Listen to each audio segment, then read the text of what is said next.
guys, it's Amber. Welcome to my channel and to a monthly wrap up of the books I read and the wax that I used with the books.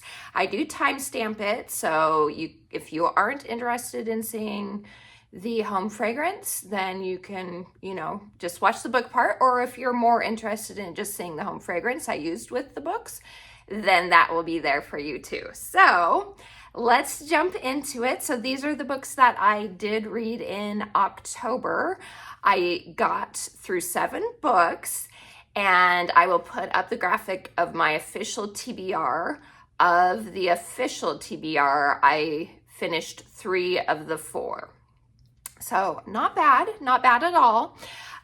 So to speak about the first book on my TBR that I did not finish, I was in the first chapter of it and I DNF'd it.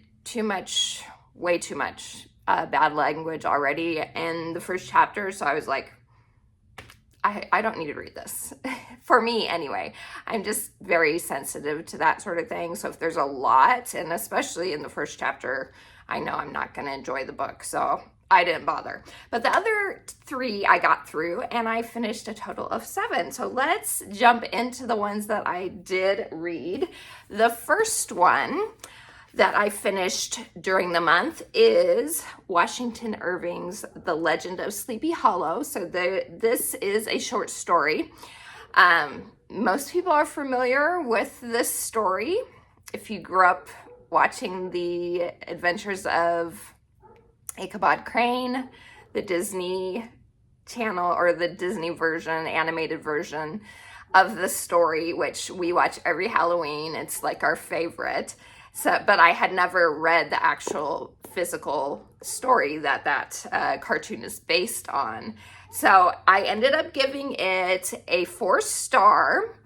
I really enjoyed it. Is it exactly the same as the movie? No. There is a lot more of like autumnal descriptions in it that I really, really enjoyed. And that's why I gave it a 4-star. It was more about all that stuff. And then at the very end about the Headless Horseman. If you're not familiar with it, it is about a teacher named Ichabod Crane that moves to this town called Tarrytown. It's in New York, otherwise known as Sleepy Hollow. And he is very into comforts. He is very into, the good things in life. And he ends up falling in love with this girl named Katrina Van Tassel. I'm pretty sure that's her name. And kind of fights over her. She is a coquette or a flirt. And she kind of strings along a lot of men and enjoys doing that sort of thing. So he falls in love with her and he's trying to woo her. Not only does he want her because she's beautiful, but her father owns a huge plot of land. And so he's interested in the money as well. So he's kind of rivals with a man named Brom Bones, and so they're kind of fighting over her. There ends up being a party they go to where it's during spooky season, and so a lot of the villagers, this takes place in colonial America, a lot of the villagers like to talk about different spooks that are in the area. And then the Headless Horseman is brought up during that party. The story is told about him. And it ends up being that Ichabod is very superstitious. And at the end of the party, he leaves and he encounters the Headless Horseman. It ends up being different. It's not exactly, like I said, like the Disney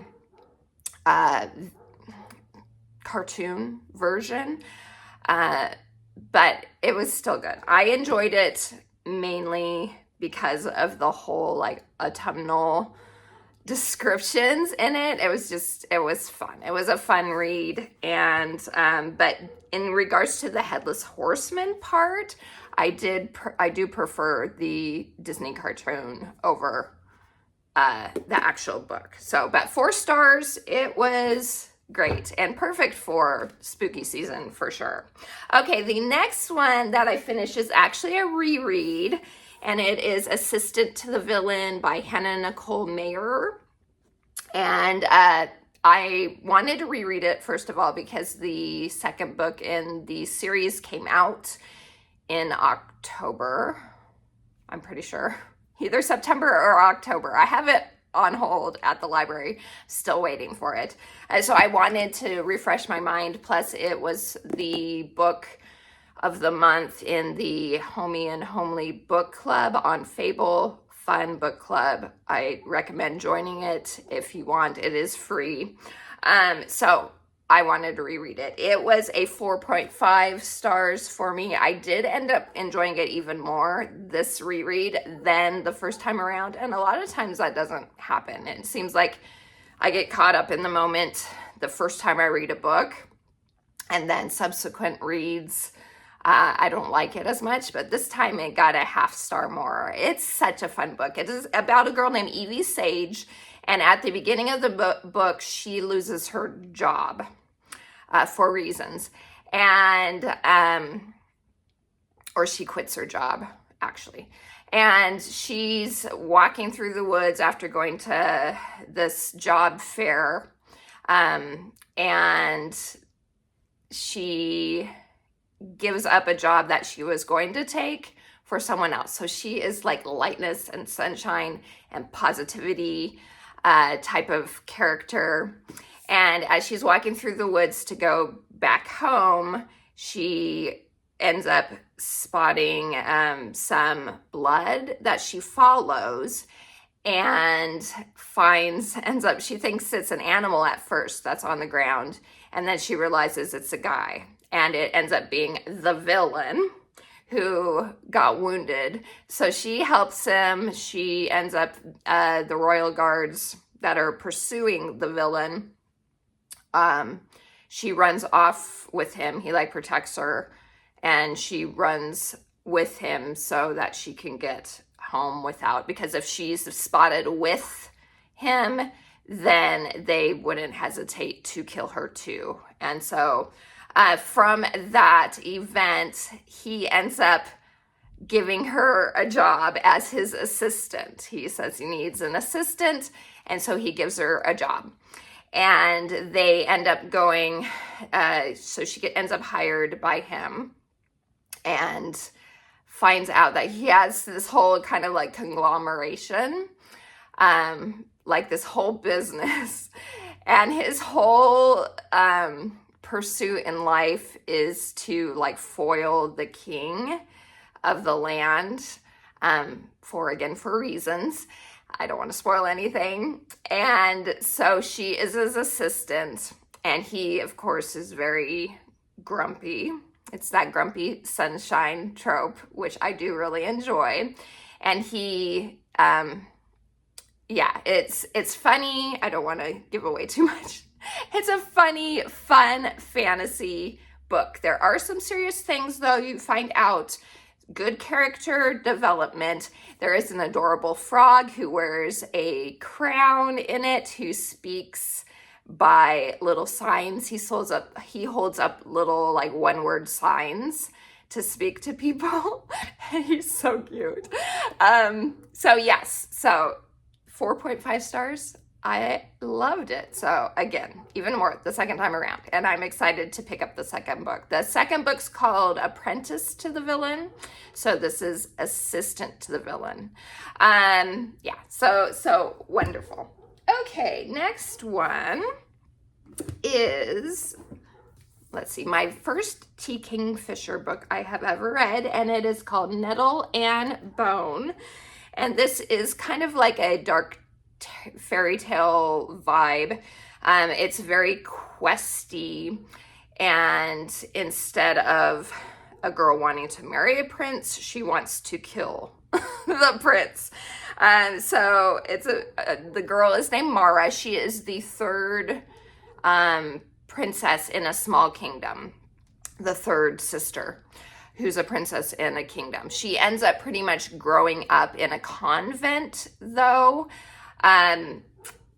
because her two older sisters, the first one married the prince of the Northern Kingdom.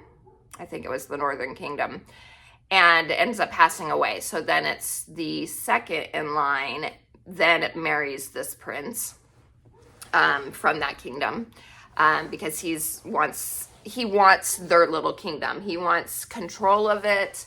And so her mother decides that it's a good idea, rather than being stuck in the middle of this battle between the northern and the southern kingdoms, because they both kind of want control of the kingdom, of their little kingdom, because it's like a port area. So she figures it would be good to join through marriage the kingdoms with the northern kingdom. So the second sister marries, and Mara goes and lives in a convent to prevent her from kind of marrying and getting an heir before her sister does. So come to find out, well, see, I don't know how much I want to spoil anything. Through reasons, Mara decides that she needs to kill this prince. And so she goes on a quest with some other characters. One is called the Dust Wife, and she's like a witch, specifically has control of kind of like the dead. She like takes care of the dead type of thing, and she is able through magic to help Mara. Mara has some things she has to get to for the Dust Wife to go ahead and help her with her quest to kill the prince. And then she also comes across her fairy godmother, who is unexpected, and then also another character was named Fenris, who ends up helping them a lot too.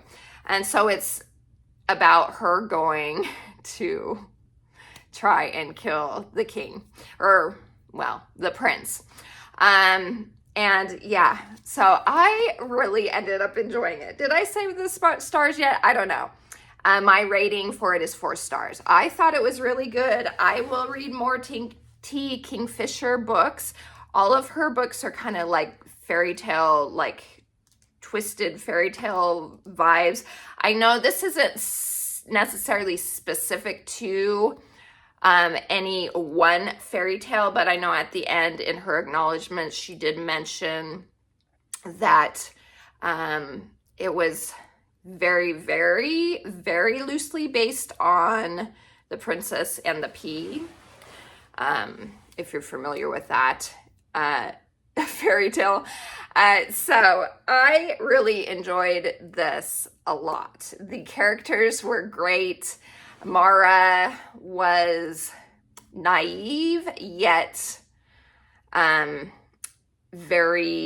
she wasn't naive in that she wasn't smart, but growing up in a convent, she didn't realize a lot of things, or it took things kind of longer for her to realize in regards to life and stuff.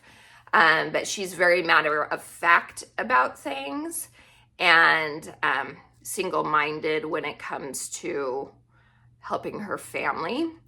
And then the Dust Wife was great. I really enjoyed her. And Agnes, who is the fairy godmother of Mara, she is wonderful too. Definitely not what you would expect a fairy godmother to be. And you find out some things about her throughout the book as well. And then Fenris was a very strong, loyal, and kind of one of those types of people that you just want to give a hug. Those kind of look scary, but is a softie at heart. So 4 stars. I will pick up more books by her. So that is Nettle and Bone. Next one is Bring Me Your Midnight. This is by Rachel Griffin. Whoop, if you can see it. Okay, so this is a YA fantasy about a girl named Tana, and the other witches live on this island that is away from the mainland. All earlier in the generations, they were kind of banished to the island by the regular humans. All the witches were banished to the island, and they were forced pretty much to survive. They had to get rid of what they deemed at the time darker magic and practice, what did they even call the other magic? Like simple magic, or it wasn't light magic. I just can't remember what it was called. But anyway, a lesser form of magic to not bring more attention to themselves from the humans, to be more safe for the humans on the mainland. So it follows Tana, who is kind of like the governor or the head of the coven's daughter. And so from a young age, she knew that she was betrothed and going to marry the governor of the mainland's son, what was his name? Oh yeah, Landon, to kind of bridge the humans and the witches together. They had gotten to the part where they lived, for the most part, peacefully. The humans would come over and like visit their quaint village and shop for things like perfumes and teas that would like bring you luck maybe, or help calm you. So they had a little bit of magic in these items. And so there was a better rapport between the humans and the witches. So it stems from there. Tana, every full moon, all the witches would get together, and at midnight on a full moon, they would like purge the rest of their magic because they weren't using their full magical potential. They would purge it into the sea. And Tana, for some reason that you would find out, she missed that and found out that if she didn't purge it, that she would end up dying. She would kind of explode from too much magic in her, I guess, is pretty much what it was. So she ends up running into this guy named Wolf, who she finds out is part of this coven that kind of separated from the other covens because they refused to give up their full magical potential. So they still practice dark magic. But the rest of the coven didn't realize that those witches were still around. They thought they had died off, but they hadn't. They had just been hidden in another part of the island. So Wolf is from this other coven who believes in practicing their magic fully. So it comes to where he helps her, and she ends up not dying. This is all at the beginning, so it's not really spoilers per se. And it stems from there. So she still has a duty to marry Landon, who is a good guy. You come to find out that he isn't, like a villain hiding and pretending to be good. He is actually a good guy. So that was refreshing, because a lot of times in other books, they'll make it so it's kind of like, well, there's an obvious choice in regards to who she should be with. But in this one, there wasn't an absolute obvious choice for her.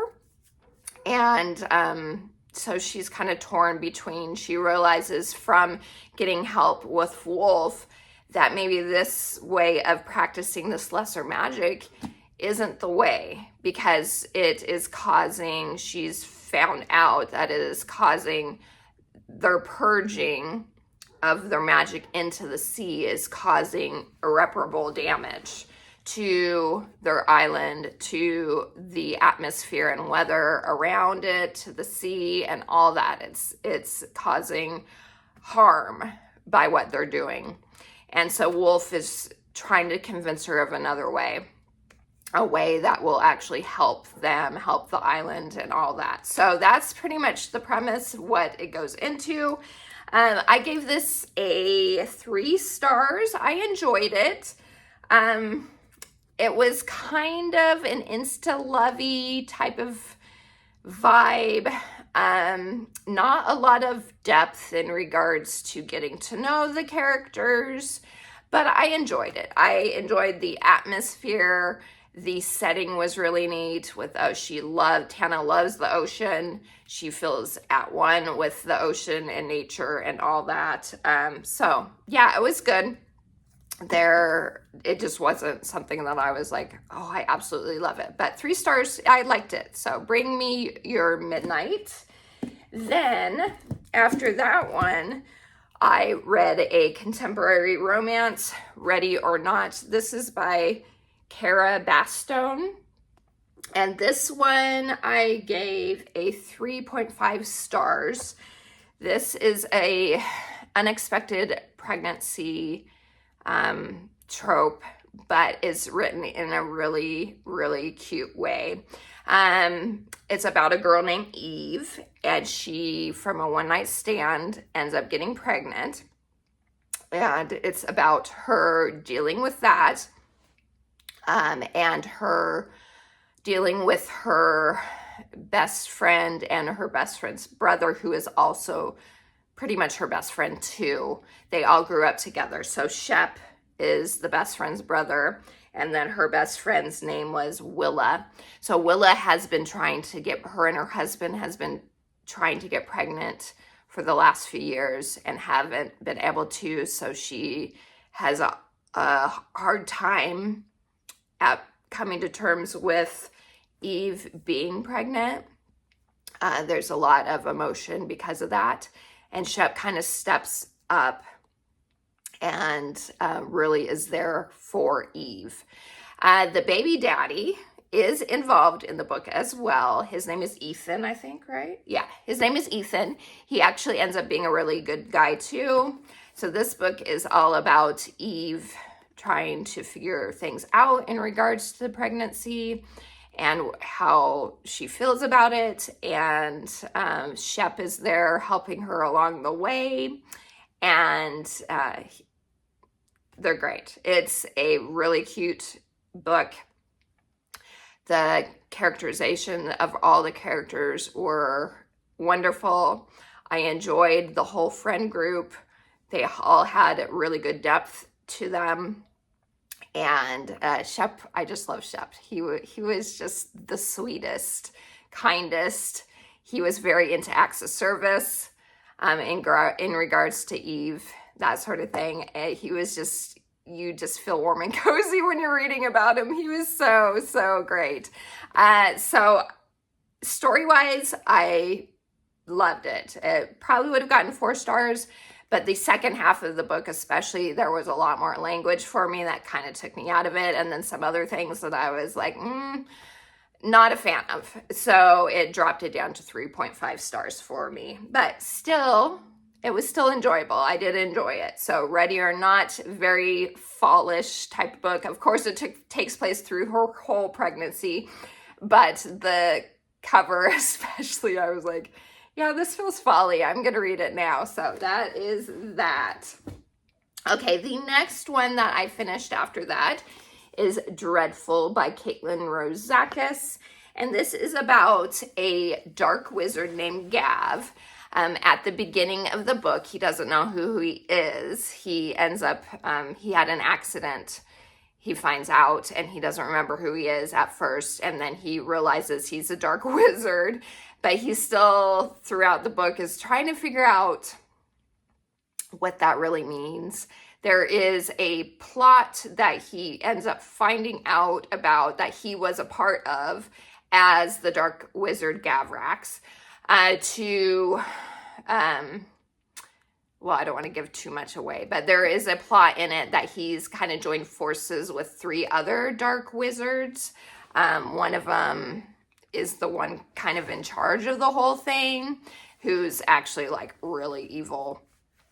And it's pretty much what there ends up being is going to be pretty detrimental to all their kingdom to get more power. So Gav, since he lost his memory, through gaining these things back, some of the memories back, and just realizing that does he really want to be evil? So it's kind of one of those things.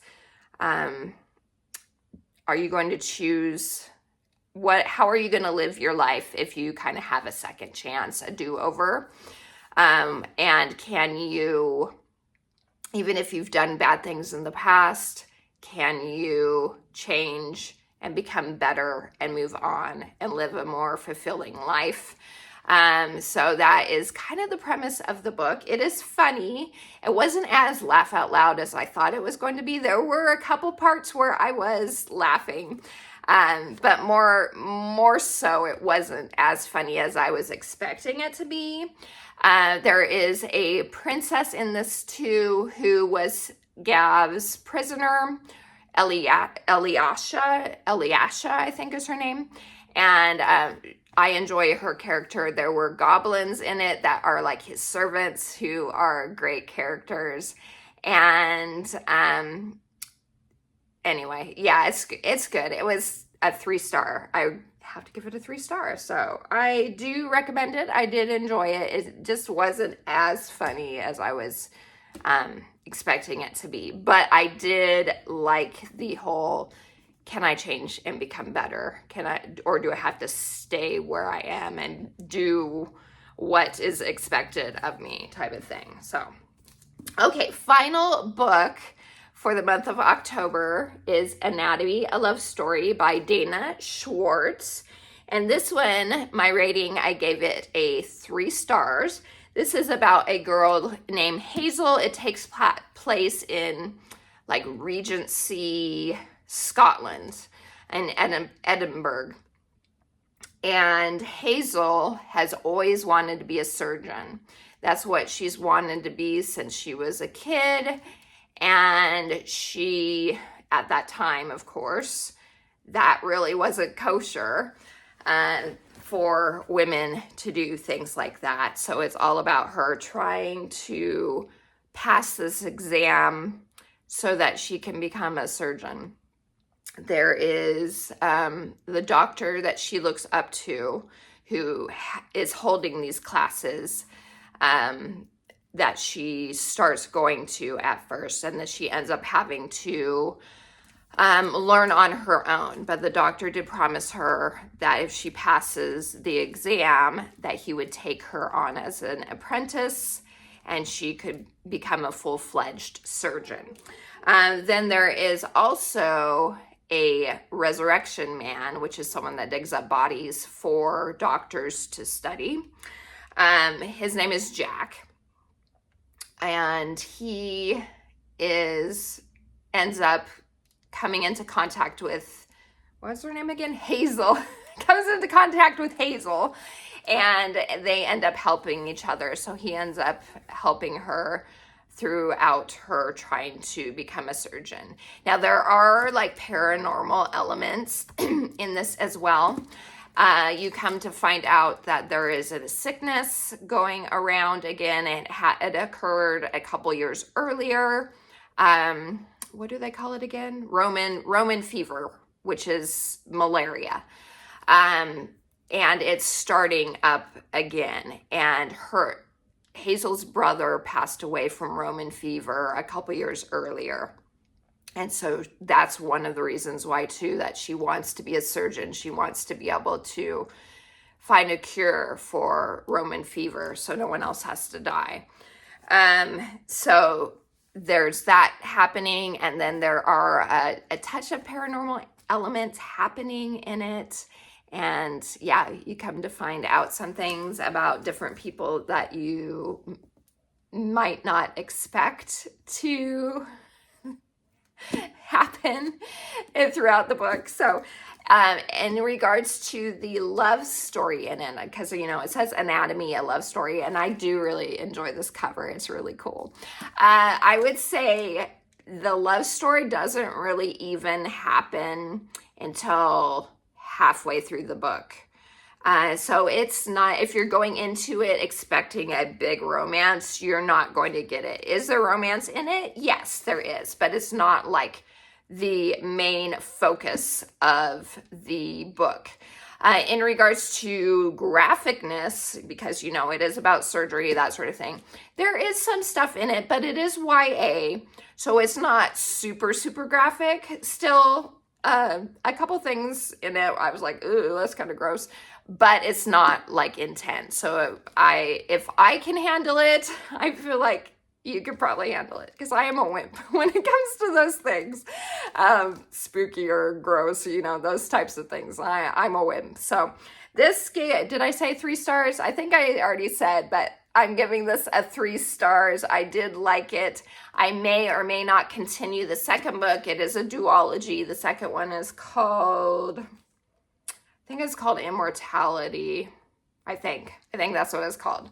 So there is, I don't know if I mentioned this too. There's a mystery element to it as well, but it's not like in your face. It is a mystery, so I was able to enjoy it. If you've watched my past few videos, I have talked about how I haven't really been into mysteries. I haven't been able to get into them this past year or so. They just haven't been, filling my soul like they have in the past. I've enjoyed mysteries, but this year for some reason I haven't been able to get into them. So this one though, even though there's a little bit of mystery in it, it's not what I would consider a mystery book. So that is it in regards to the summary of the 7 books I read. But now let's go over the wax melts that I did that felt like they went well with each book. So with the Legend of Sleepy Hollow, I decided to go with Scarlet Sunflower.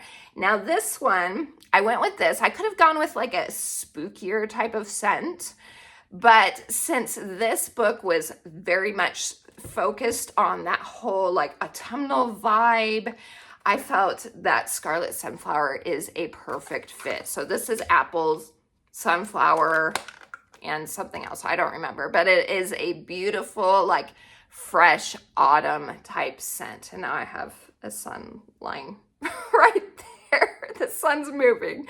So that's Scarlet Sunflower. The next one, Assistant to the Villain, I went with Sparkling Spiced Citrus, which I'm pretty sure this is from the Harvest Collection. Oh, and this is catalog scent, so this is readily available. I think this is Harvest Collection. Yeah, it is. Now that I'm thinking about it, it is Harvest Collection. And it is still available. This is a bright, peppy, effervescent with a tiny hit of spice type of citrus, and I felt it was a really good fit in regards to the whole Evie being just like sunshine in a person type of thing, yet she has a little bit of underlying darkness with that spice type of thing, so it felt like a good fit.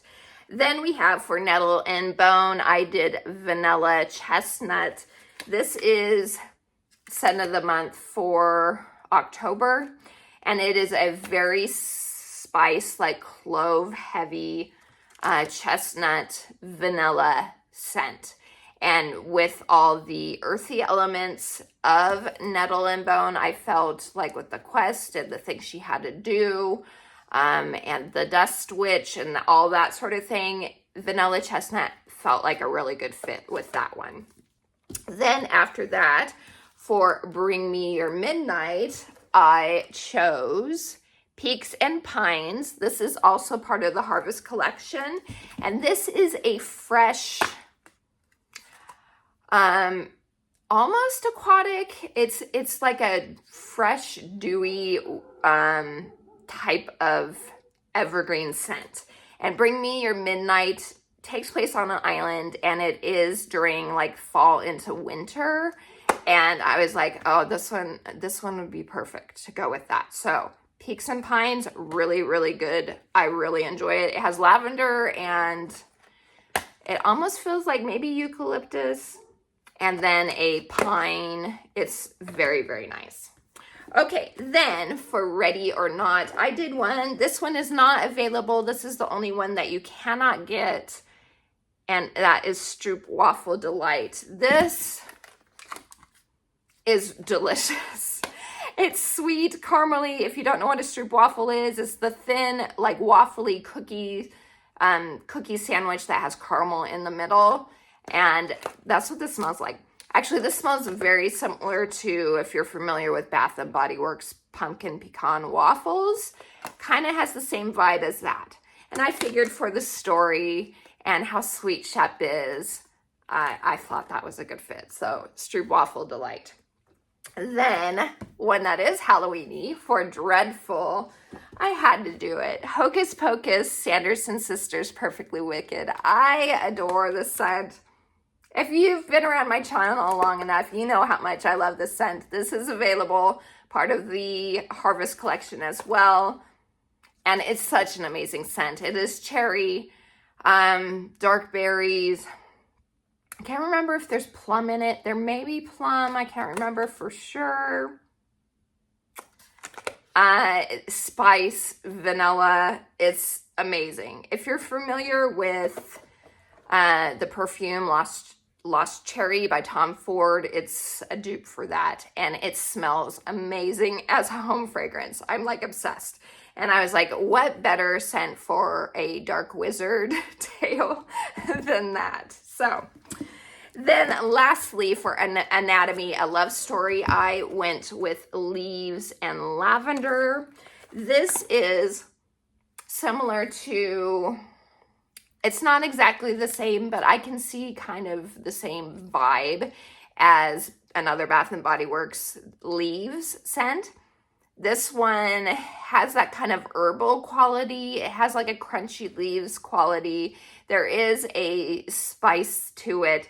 It's almost, to me, I get apple even though it isn't in the notes. There is like an apple cider quality to this as well. And I just felt it was a good fit with the herbalness, because she is trying to figure out how to find a cure for Roman fever. And so she's dealing with herbs and all that sort of thing, trying to figure things out, that this would be a good fit, especially too with that kind of apple cider fall, almost like spooky type of vibe to this one too, a little bit, that it was a good fit. So Leaves and Lavender, this is a catalog scent, so you can get that too. So that's it, you guys. That is everything. If you are interested in any of the wax besides Stroop Waffle, like I said, that was not available. I'm sorry. My website is down in the description for you. And I hope you have a wonderful rest of your day. What have you been enjoying lately in regards to either home fragrance or books? I would love to know what you read during the month of October. And yeah, thank you for spending time with me. Please like and subscribe. And until next time, TTFN. Ta-ta for now.